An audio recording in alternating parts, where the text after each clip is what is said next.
Hello everybody, I'm Conquering History Games, and welcome back to part 14 of my Burgundy campaign here in Hearts of Iron for the New Order. So I'm recording this after the end of a long day at work, and just feeling a little tired, so there might be some yawning. But by no means am I bored by the material. Let's get that straight. Expand the camps, I don't need to do that. Construction speed, factory output, production efficiency, none of these things are actually necessary right now. Right, we're working on education and the such. Yeah, we're trying to convert all of these areas here. So let's culture convert. Let's see, we could do Evru, we could do Vichy. Let's do Vichy just so the whole south is taken care of. Okay, Bonfire of the Vanities. With the liberation of the new Western territories, we've acquired millions of new books for our regular bonfire ceremonies, where we cleanse the world of various debasements of the purity of the written world. We are about to add the old French textbooks to the book burning lists, but the Ahnebern have contacted us asking us to spare a significant selection of the old French history books, especially on the college level, feeling that despite the Hebraic corruption of the material, some of the knowledge and research within can still be of use to their historical researchers and archaeologists. In return for taking these books off the list, they offer their skulls in digging through archives and libraries to help us locate as many books as possible on the French language, poetry, linguistics, and literary classics as possible. Burning all those would send a powerful message about the strength of conviction of the Culture project and the death of the effete French culture of old in favor of the new Burgundian identity. But is it really worth the cost of preserving potentially highly corrupted historical material that can mislead the researchers of the Ahnebre and expose young students to Jewish propaganda? It sounds like this is archaeological stuff. I'm not so sure what's French about a guy saying, hey, I dug here and I found this. So, these... Ooh, why not hold it? Let's see here. Tell them they can have their filthy screeds if they help us. Tell them we are conferred with Aryan future, not French past. Why not hold it all to the power? So that'll make Vichy and... Versailles less loyal. Excuse me, there's that yawning I was warning you guys about. Versailles... Actually, we're already supposed to be the most loyal here. What the heck? Oh, okay, so it's where the thumb is at that highlights it. Completely loyal to Charlemagne right now.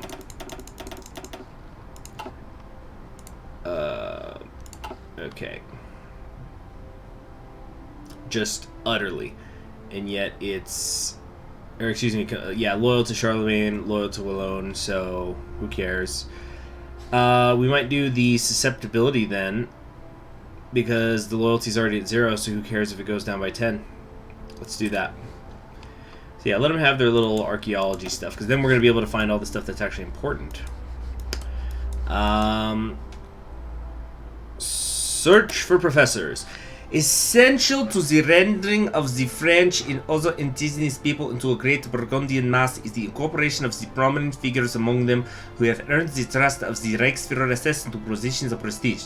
The people must see themselves in the bodies, they must look on the faces of those they know to be French, who now proudly call themselves Burgundian, and they must admire and wish to emulate all these faces that they see. This will be doubly true in the realm of academia. It will be difficult for a French student in Paris to deny that his people are best served as denizens of the Ordensstaat Burgund when all of his trusted professors heartwarmingly proclaim as such. The next generation of thinkers on this line will ponder on how and why their ancestors ever became so deluded and so removed from truth as to call themselves French. And that is what we're going to call a Burgundian accent. I just decided that. We'll get 50 national indoctrination. Pretty sweet. Do we want to bother with this? No, it costs political power. I'd rather not.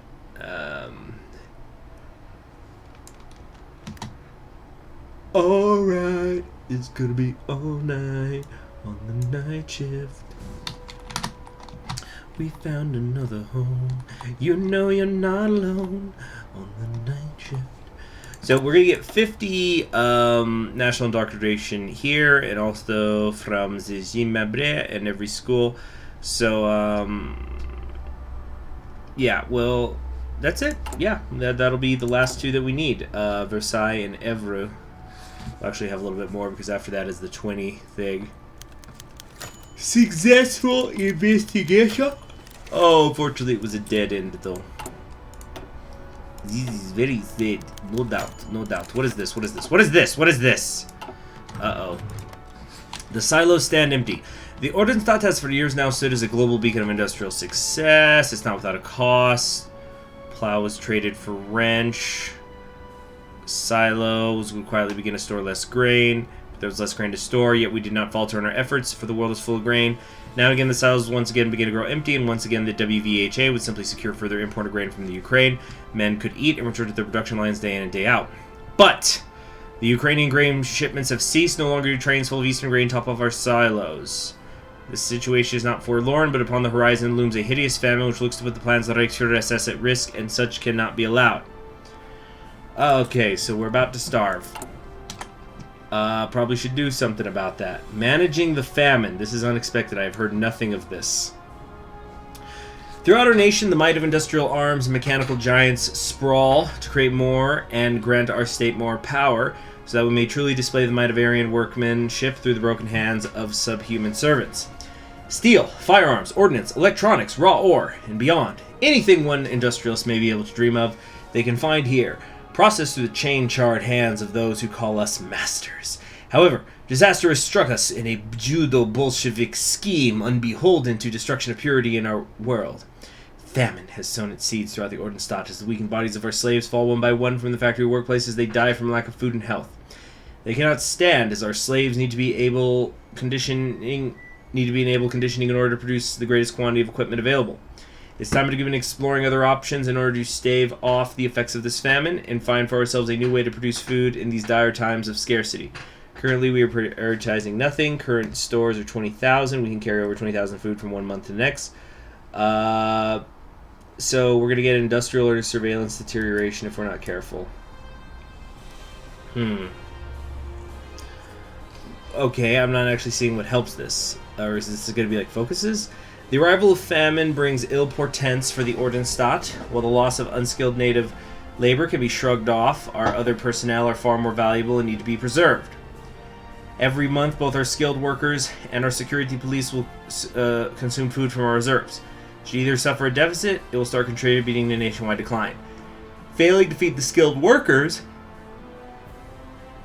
will lead to the decline in our industry, while security police will suffer a loss in their ability to suppress the natives. Due to the short-term nature of the Ordensstaat, this damage cannot be reversed. Our only hope is to produce enough food before the damage becomes too high. Every month, all our states, with the exception of Paris and Rodomo, will produce food. More rural and agrarian states will produce more food, while those that host brutalist cities will produce substantially less. Having access to highly developed agriculture will also increase production. We will need to thoroughly explore options if we are to discover other methods for raising production. In order to more effectively manage the crisis, we will also have the option of prioritizing one group over the other. While doing so, we'll reduce the amount of food consumed by the other group. It also means that their skills will inevitably decline every month. And we are going to have to feed, the workers a bit. Come on, who's seen 10 Commandments? You know that Heston bit, where it's like, strong men make many bricks. The weak, hungry men make few. The dead make none. Oh, speaking of silos, we can take out West Africa's, but those are different kind of silos. You had better believe it's true, I do. You better believe it's true, I do. I don't know, transport helicopters? I don't know what to do with these.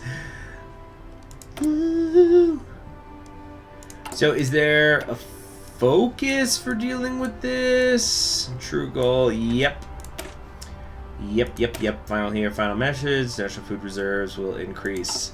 Oh, it's always one thing or the other, isn't it? We got to get down here to securing our lineage.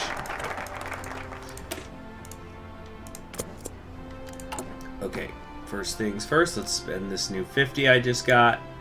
Wait, why can't we do cultural conversion? Didn't we just get 50 national indoctrination? Do we have to wait a day? Or is that later? Wait, no. Search for professors. Yeah, we were supposed to get 50 national indoctrination. We didn't. What the F? Fine, do some mass arrests. Not sure what the heck happened there.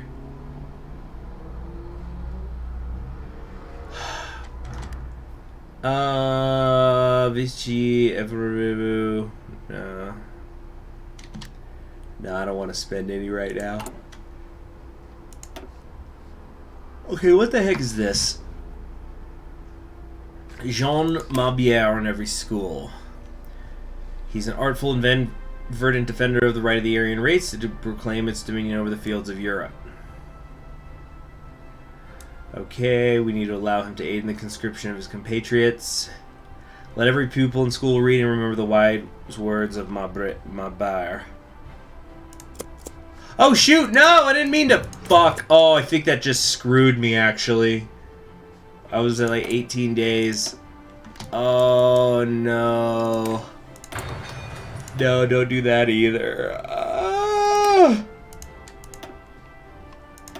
That's bad. That might screw up our timetable. It's a very tight timetable.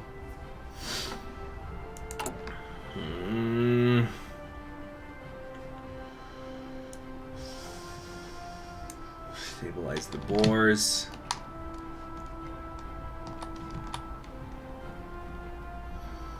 I think I might want to sow some discontent in America for fun. Oh, I haven't been working on my, I forgot to come back over here. So, we've got the trapdoor. What is this? Worker-targeted propaganda. In our search of the sewers, we found some disturbing files floating in the water. They appear to be targeted propaganda from a group called Red Poppy, calling in French on the workers of Radomo and the camps to rise up in rebellion when the time comes to restore their homeland and future. This would explain the recent spat of accidents and low morale in the caps, but it also proposes a new question. What more does Red Poppy have up their sleeves, and how far along are they? Alright.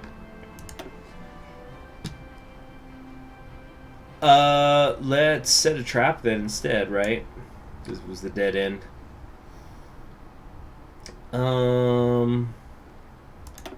Set that trap.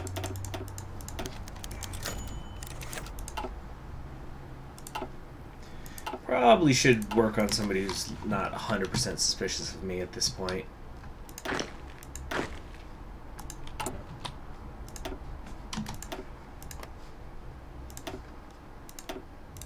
Oh, dang it.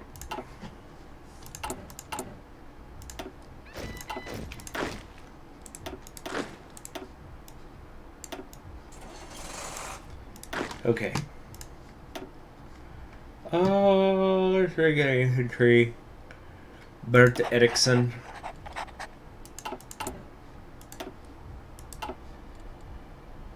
Okay.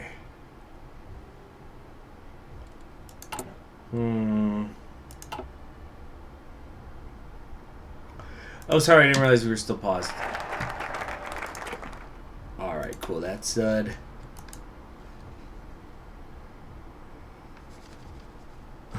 What's happening? You guys saw that lag, right? Okay. Let's come back over here. Domestic education. We have 85. Let's convert to Versailles. Okay, I guess we will need this 20 here. Authentizat. SS Ordensstaat Burgund. Must be faithful to itself and what it holds dear. We do not belong to the Reich. We belong to the Reichsführer SS. To say otherwise is anathema and to be forbidden. Every man, woman, and child within the boundaries of our state must be entirely loyal to our state alone and to the humanity-saving ideology of National Socialism to which it adheres. Devote yourself to the cause or devote yourself to the grave.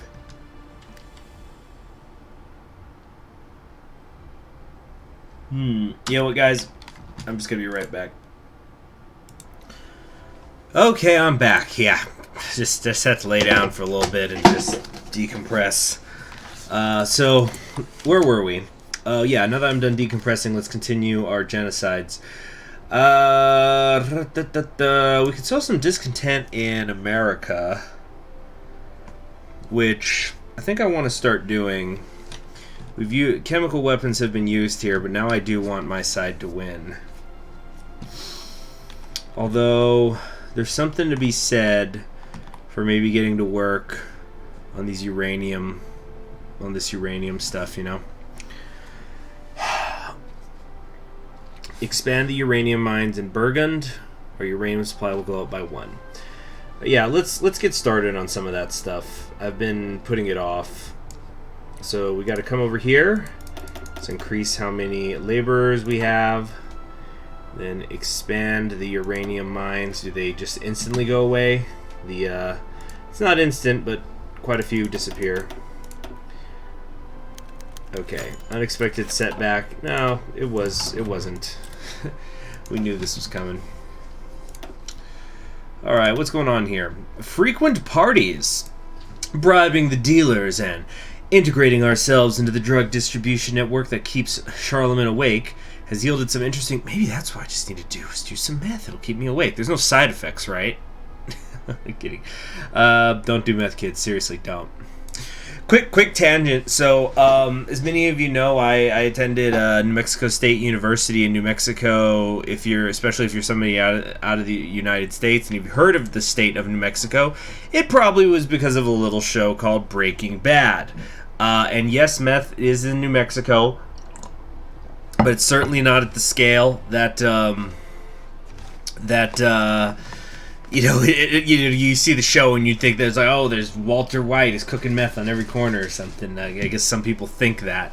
But in the last few years, I have seen an explosion of popularity of shirts in New Mexico, and I've seen them around campus that just say meth is death, which it is. So it's just kind of like, we got to get rid of this reputation. Anyway, so they're having parties, drugs, alcohol, other foreign substances instead of performing their actual duties. It would make wonderful blackmail to tie Maziere to our hip once more, but in order to do that, we need to have conclusive proof, so we have 3 options. We could do cameras, do a cover operation, tap the phone lines. Let's do cameras. Can't go wrong with, some footage, right? This is not going to work. Alright, holy crap, I just saw how much debt I'm in. What's up with that?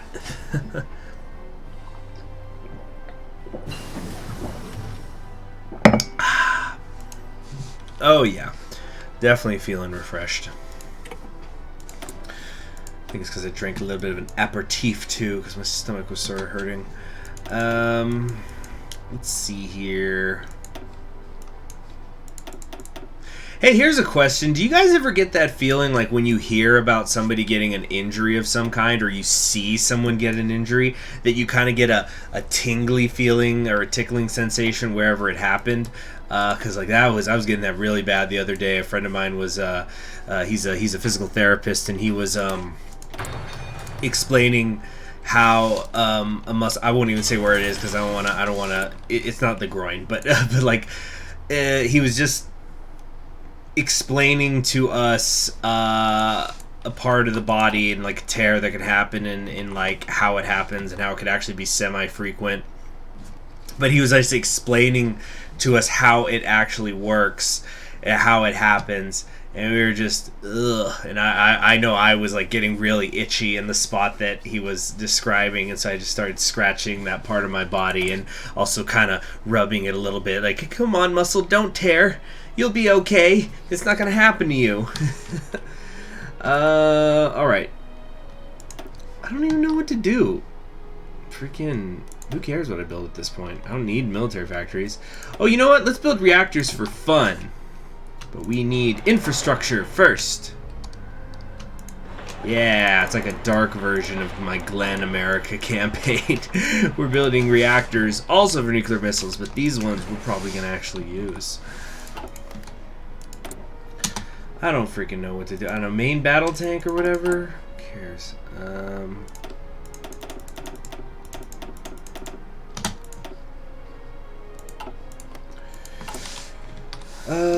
Okay. Charlemagne.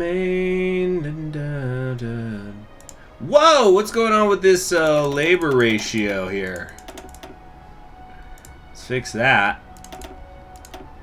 Not a fan of that. Not a fan. You know what? I think the famine's already started. Yep. Wait, no. Indoctrination. Oh, geez, all the food stores are almost gone already. Crap. Things are gonna get bad over the next few months. I'm sensing it. Yeah, it's gonna get bad because we've got to do this end of days thing. 28. Unexpected setback. Yeah, we knew that was gonna happen. Yep, I think I screwed myself when I accidentally canceled that focus or Germanic heritage. Okay. Wait, no. I think we might be okay because we're going to convert, culture convert. And I think that's everybody. I think we're done. In fact, do I even need to do this? Get event, pleasant chat about history.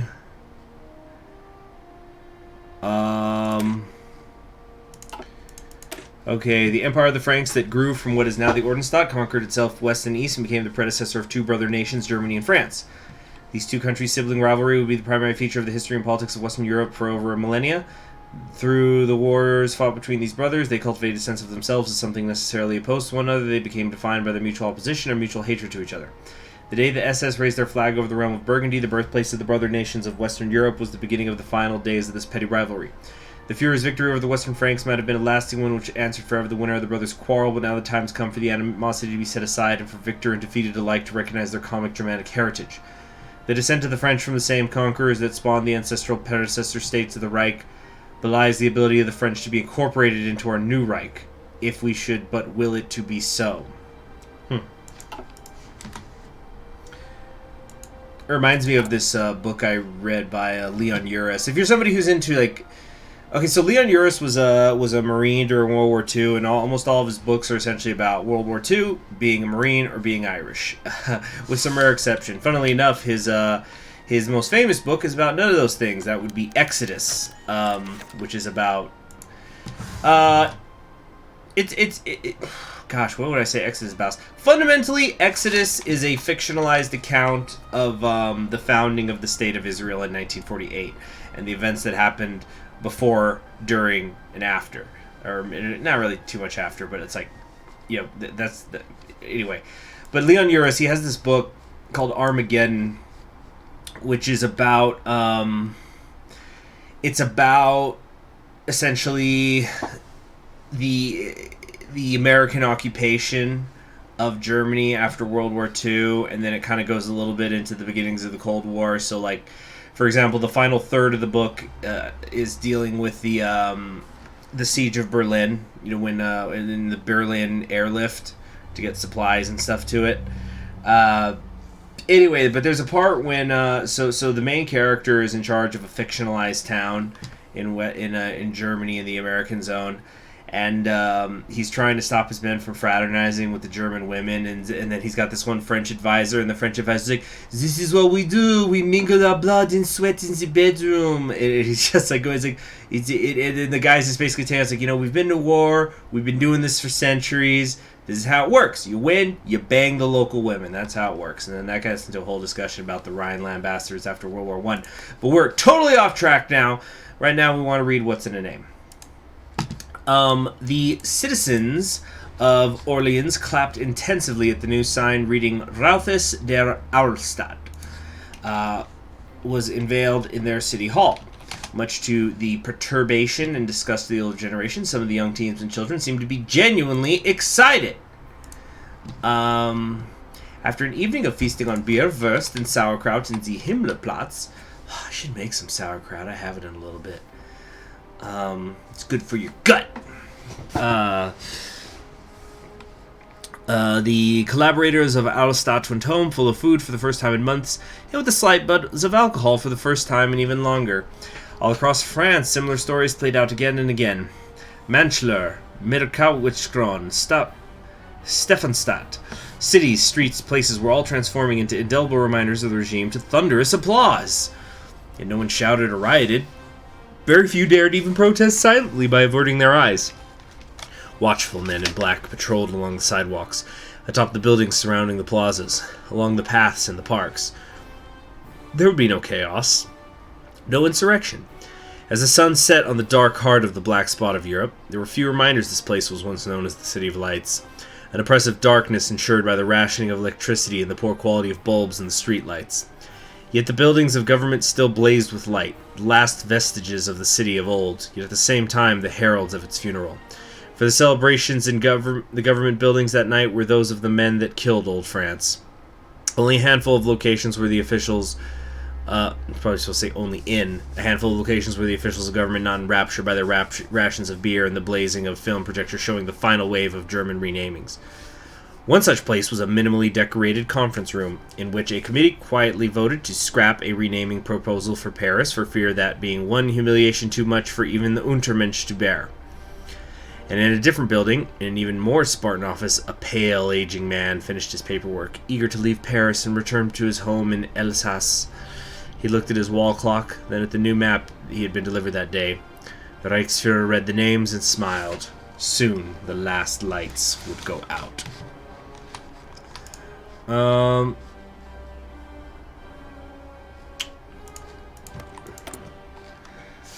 Let's see. So we're done. We're done. Yep. All French culture is gone. So I think we actually technically don't even have to do this anymore. But I want to see what this pleasant chat about history is. And I guess we just won't even have to do these bottom ones. So we got to get to work, though, on the famine. Because it's just not good right now where we are.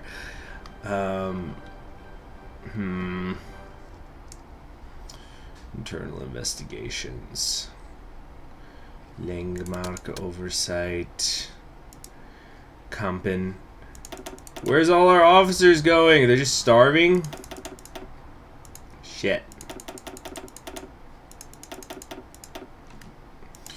We've got problems, people. We've got real problems. Education crisis. Where's the music? Just finished the war rip-off. God of War. Yeah, God of War. Mars God of War rip-off track. Unity low. What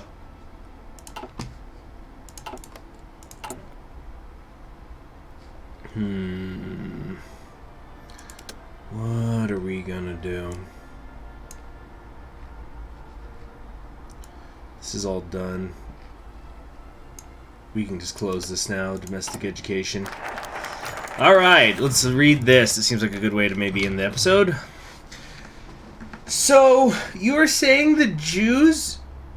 you're saying the Jews set out to sabotage Ludwig der Fromm because they feared the strong Christian commitment of him and his father, Karl the Gross? The historians of Aachener Middle and Newer History Institute voiced their affirmation almost in unison, enraptured in a strange mix of awe, terror, pride, and pleasant surprise at the good mood and friendly demeanor. The Reichsfuhrer SS, who sat snugly in a reclining chair in their Paris office, sipping a cup of Glauwein. They had heard Dr. Kassar, their de jure superior with his position as head of the Office of Education and Culture, would be dropping by to discuss their proposed changes to the KVP's history curriculum reforms. But they had not expected Heinrich Himmler of all people to tag along from the emergency meeting which had brought him to Paris.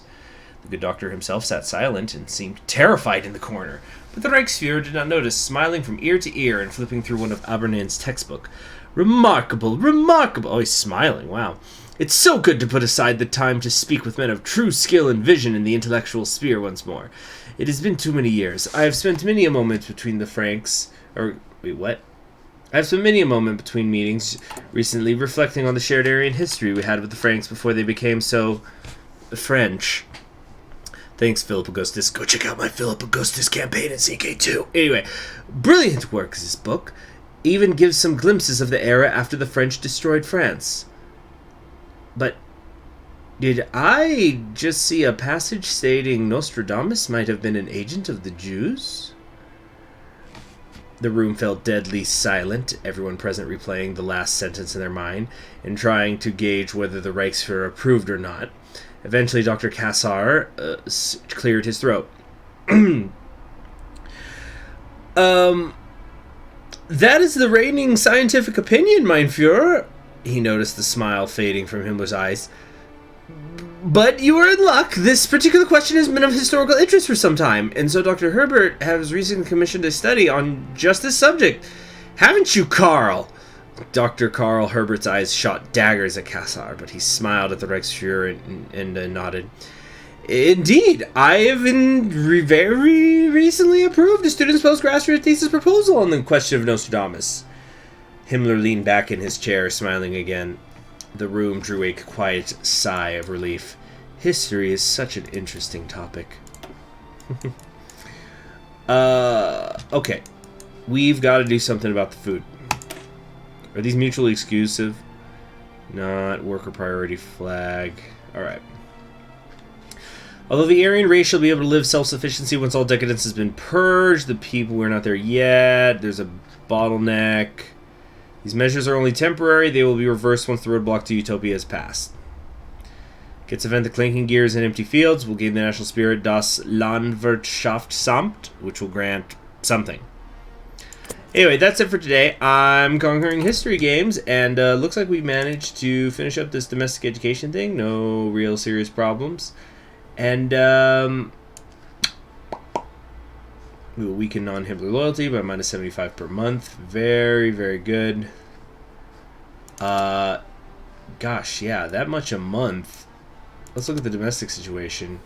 Hard to believe that some of these areas we still haven't won yet.